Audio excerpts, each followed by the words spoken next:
So we want to switch gears.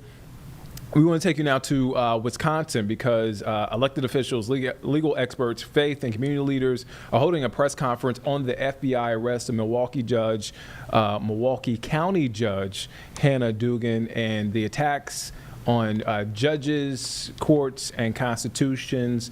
That's what they are talking about, and that's what they are claiming. Let's get over now to that press conference that's happening right now. Together today. He is the national president of Forward Latino, my colleague, my friend, my great American, Daryl Morin. Daryl.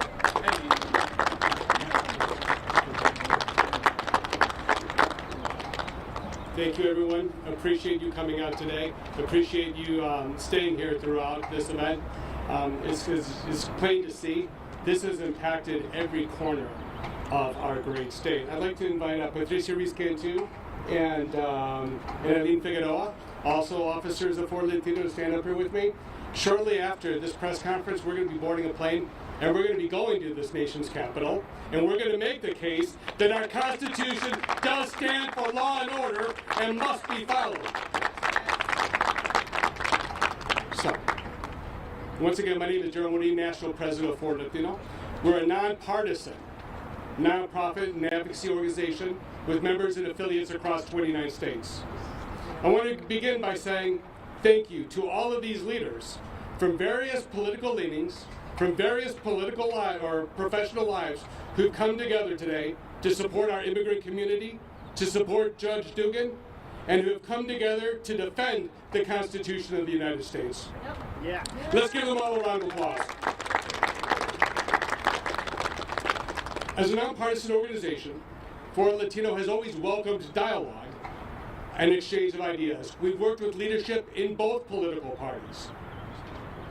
Sadly, there are those in government, though, today who are seeing the wrong that is occurring and are refusing to act on their constitutional and sworn oath to defend the Constitution.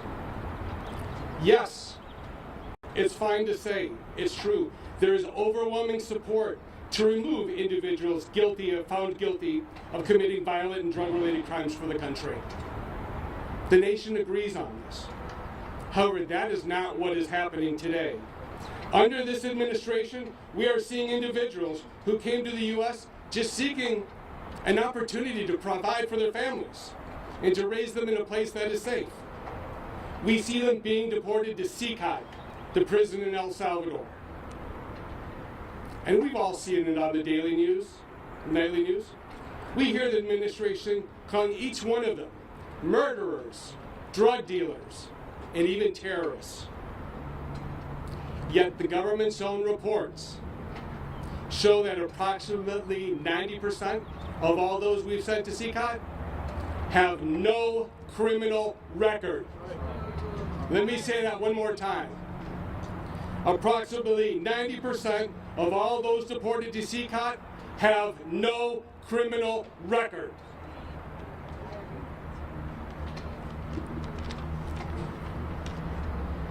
In the case involving Kilmar Abrego Garcia, a man the government admitted it wrongly deported to CICAT, instead of working to bring them home, what did they do? They went to the Supreme Court demanding the right to leave him there. So today, instead of being at home with his family, he sits in the cell in one of the most notorious prisons the world's ever known. Daily, we are hearing and learning of children being wrongly deported without receiving any due process. And yesterday, we learned that some of those children are fighting cancer. Is that what we've become as a nation? I think we all know the answer to that. Daily, we're learning of U.S. citizens and others lawfully present in the United States being detained for extended periods of time, even after they've proven they're United States citizens. Let me say that again. Even after they've proven they're United States citizens, they've been denied their freedom. That should enrage every American, regardless of party. Tom Homan, who was referred to earlier, the self-proclaimed border czar, felt so emboldened that he went on Fox News, and I quote, said, "I don't care what the judges think. I don't care what the judges think." We saw a manifestation of this belief just here last week at the Milwaukee County Courthouse when they arrested Milwaukee County Judge Hannah Dugan. Let me state clearly that Forward Latino is confident that once all the facts come forward, she will rightfully be exonerated of both charges.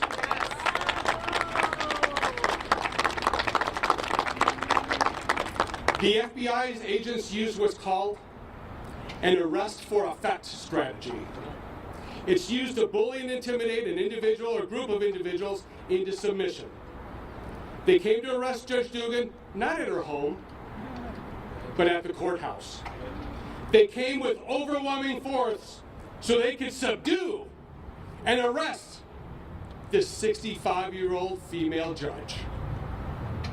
Equally troubling is the fact that the FBI director was apparently waiting in his office for the news so he could quickly get it out on Twitter. He wasn't tweeting about the FBI capturing a spy master or neutralizing a terrorist threat. No, he wanted to boast about subduing and arresting a 65-year-old female Milwaukee County judge. It brings me no pleasure to say this. It really doesn't.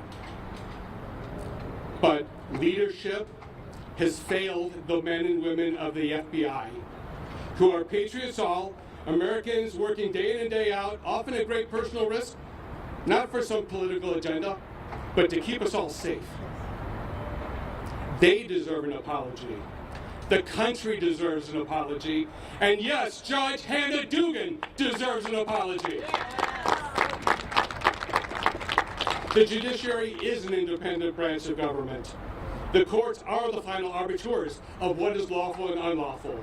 Our founding fathers put them in there to defend our rights, our freedoms, and the Constitution.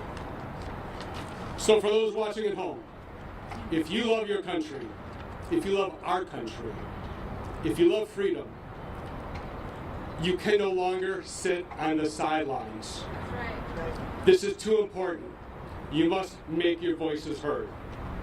We implore all of you to call 202-226-8000 and tell your senators and tell your representative to fulfill the sworn oaths to defend the Constitution of the United States.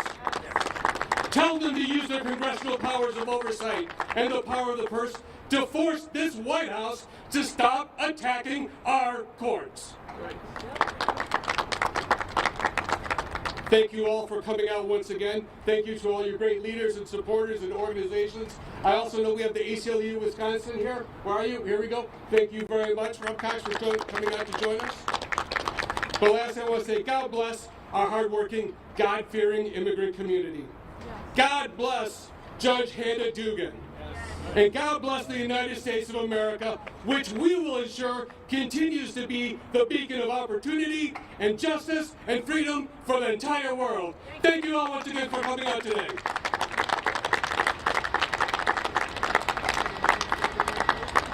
We'll now open it up to any questions from accredited members of the press. If you could please clearly state your name and the organization that you're with. Okay, we will all be available for any interviews. Thank you all again for coming out today. Go. I know all of you talked about trying to do something about something new. My question is for all the representatives that are here, are you gonna adopt what the governor adopted for the state workers and You're watching Live Impact News on WCNC Plus. That is a press conference that is happening right now live there in Wisconsin. Elected officials, legal experts, faith and community leaders holding this press conference on the FBI arrest of Milwaukee County Judge Hannah Dugan. All right, so we want to come back.